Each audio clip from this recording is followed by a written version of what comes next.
Anthony Bourdain, một đầu bếp nổi tiếng đã từng nếm thử, gọi đây là món ăn kinh khủng nhất trên thế giới.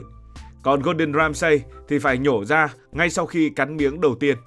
Và đây quả thật là món ăn kinh khủng nhất ở trên hành tinh. Nó là đặc sản của Iceland. Iceland không phải là một quốc gia bình thường.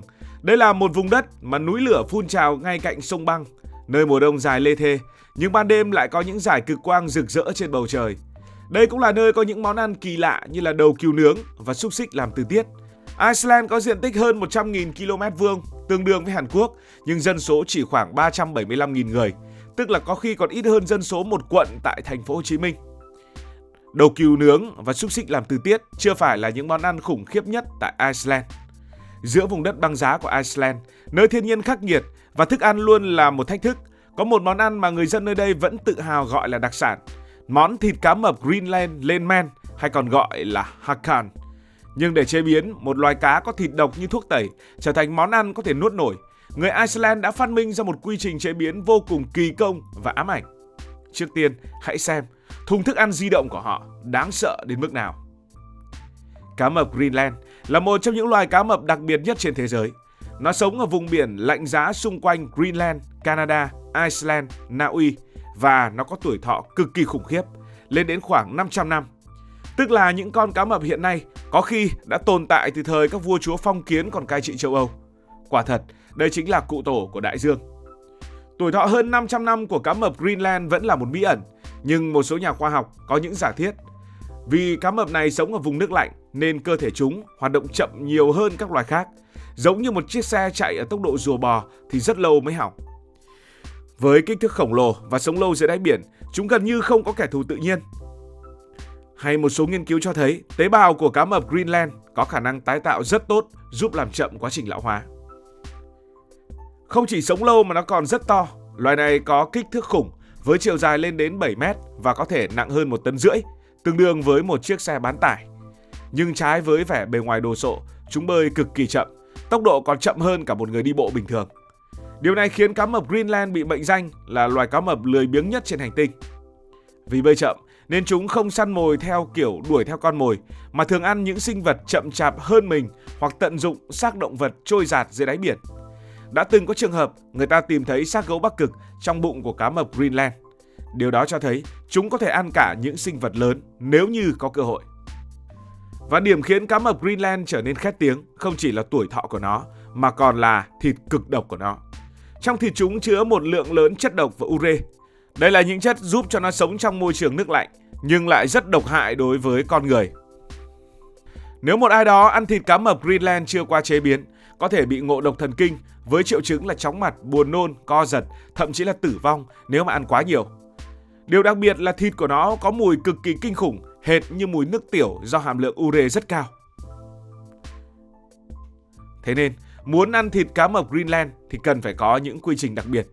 Đây không phải là một món ăn do một đầu bếp nào đó sáng tạo ra trong một nhà hàng sang trọng. Nó có nguồn gốc từ hàng trăm năm trước, khi những người Viking đầu tiên đặt chân đến Iceland vào khoảng thế kỷ thứ 9. Những ngư dân Iceland đã đánh bắt trên một vùng biển lạnh giá. Đôi khi họ kéo lên được cả một con cá mập Greenland khổng lồ. Nhưng vấn đề thì luôn là thịt của nó không ăn được. Nhiều giả thiết cho rằng quá trình phát minh ra món này không phải là chủ ý ngay từ đầu, mà có thể là một sự tình cờ. Ví dụ, một ngư dân nào đó có thể đã bắt được một con cá mập nhưng chưa kịp ăn ngay, nên để nó dưới cát hoặc đá để bảo quản. Sau một thời gian, họ phát hiện ra rằng thịt có mùi nồng nhưng không còn gây ngộ độc. Sau đó họ tiếp tục phơi khô thịt để mà thử nghiệm, và cuối cùng phát hiện ra một cách chế biến giúp biến thịt độc thành thức ăn an toàn, dù mùi vị không dễ chịu cho lắm. Dần dần phương pháp này được lưu truyền qua nhiều thế hệ và trở thành một món ăn truyền thống của người Iceland. Thế nên, nếu đem luộc, nướng hay chiên lên ăn ngay, hậu quả sẽ là chóng mặt, nôn mửa, ảo giác, thậm chí là tử vong vì ngộ độc thần kinh. Cái chết bởi một bữa ăn ngu ngốc không phải là chuyện hiếm có nếu ai đó dám liều lĩnh ăn thử thịt cá này không qua chế biến. Nhưng bỏ đi thì tiếc. Và thế là người Iceland đã nghĩ ra cách thuần phục con cá mập độc này bằng phương pháp cổ xưa và đầy táo bạo, chôn nó xuống đất. Và ngay cả việc chôn nó xuống đất cũng là một nghệ thuật. Quá trình làm món này thì nghe đơn giản nhưng thực ra lại rất kỳ công. Bước đầu tiên là làm sạch và cắt thịt ra. Sau khi giết cá mập, người ta cắt thịt thành những khối lớn, bỏ đi những phần nội tạng nhưng vẫn giữ nguyên phần da của cá mập để giữ độ ẩm. Sau khi đã có những khối thịt này rồi thì các khối thịt sẽ được chôn dưới cát hoặc là đá cuội trong vòng từ 6 cho đến 12 tuần. Lý do vì cá mập Greenland không có thận như những loài cá khác nên cơ thể của nó lưu trữ ure và các chất độc ở trong mô. Khi chôn, nước và độc tố sẽ dần toát ra làm thịt bớt độc. Chôn xong rồi sau vài tháng dưới lòng đất thì thịt sẽ được đào lên và treo lên giàn gỗ để phơi trong không khí lạnh thêm 4 đến 6 tháng. Gió biển sẽ tiếp tục giúp bay hơi những chất độc còn sót lại. Và khi quá trình lên men kết thúc, thịt cá sẽ được cắt ra thành từng lát nhỏ. Mùi của nó thì cực kỳ khủng khiếp, giống như một nhà vệ sinh lâu ngày bị bỏ hoang lâu năm rồi lại trộn với mùi thuốc tẩy, khiến nhiều du khách lần đầu tiên nếm thử phải bịt mũi, trợn mắt, thậm chí là bật khóc, nôn mửa. Nhưng với người Iceland, đó lại là một món ngon. Ở Iceland, món này thường được ăn vào dịp lễ hội truyền thống đầu mùa đông. Và để tăng thêm phần thử thách, người ta thường kết hợp món này với một loại rượu mạnh của địa phương. Một loại rượu có biệt danh là cái chết đen vì độ cồn quá cao, cao đến mức ngất ngửa. Nhiều du khách khi đến Iceland đều được mời ăn thử món này như một nghi thức nhập môn và làm quen với văn hóa của quốc gia. Nhưng thực tế, rất ít người có thể nuốt trôi mà không có phản ứng mạnh. Một số người miêu tả nó có vị giống như cá thối ngâm trong ammoniac. Một số khác lại nói nó không khác gì đang ăn một miếng nhựa cao su có mùi nước tiểu. Anthony Bourdain, một đầu bếp nổi tiếng đã từng nếm thử, gọi đây là món ăn kinh khủng nhất thế giới. Còn Gordon Ramsay thì phải nhổ ra ngay sau khi cắn miếng đầu tiên. Nhưng tại sao người Iceland lại phải khổ và vất vả như vậy? Bạn có bao giờ tự hỏi vì sao một quốc gia có cá hồi, cá tuyết, thịt cừu ngon lành lại đi ăn một món có mùi như nhà vệ sinh công cộng bị bỏ hoang? Câu trả lời rất đơn giản, họ từng không có lựa chọn nào khác. Hãy quay trở lại vài thế kỷ trước, khi Iceland vẫn còn là một vùng đất hoang sơ lạnh lẽo, với mùa đông kéo dài suốt nhiều tháng, băng tuyết phủ kín mọi thứ, cây cối gần như không mọc được, còn động vật hoang dã thì ít ỏi. Nếu ở Pháp hay Ý, bạn có thể trồng lúa mì, nho hay nuôi bò mà lấy sữa, nhưng ở Iceland chỉ có đá, băng và gió lạnh cắt da cắt thịt. Thức ăn duy nhất mà người Iceland có thể dựa vào là cừu hoặc là ra biển để mà đánh cá. Nhưng không phải lúc nào họ cũng bắt được cá hồi hay cá tuyết ngon lành. Cá mập Greenland với kích thước khổng lồ và thịt thì rất đầy đặn là một nguồn protein tuyệt vời. Nhưng trong một vùng khan hiếm thực phẩm, bỏ phí một con cá mập hơn 1 tấn chắc chắn là điều không thể chấp nhận được.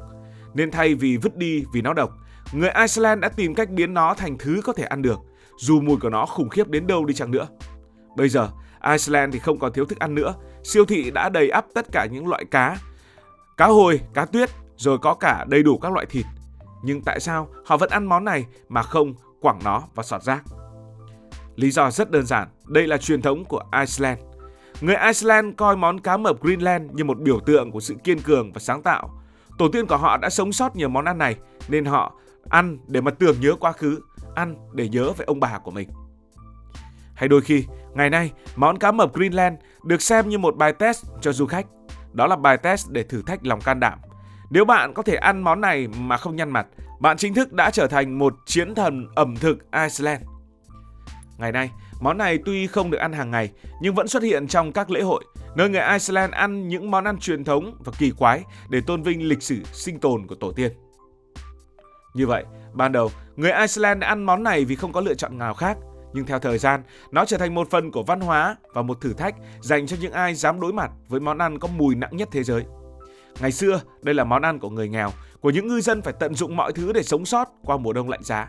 Nhưng ngày nay, nó đã trở thành một đặc sản độc đáo của Iceland, được giới thiệu cho khách du lịch như một bài kiểm tra lòng dũng cảm. Và cũng không cần phải ra biển bắt cá mập hay tự chôn thịt nữa. Bạn có thể dễ dàng mua món này được đóng gói sẵn trong các siêu thị lớn ở Iceland. Nếu bạn đến với Iceland, bạn có dám ăn thử 1 miếng hay không? Hay bạn sẽ làm như nhiều người khác, cắn một miếng nhỏ, trợn mắt và chạy ngay đi uống rượu để quên đi nỗi ám ảnh này?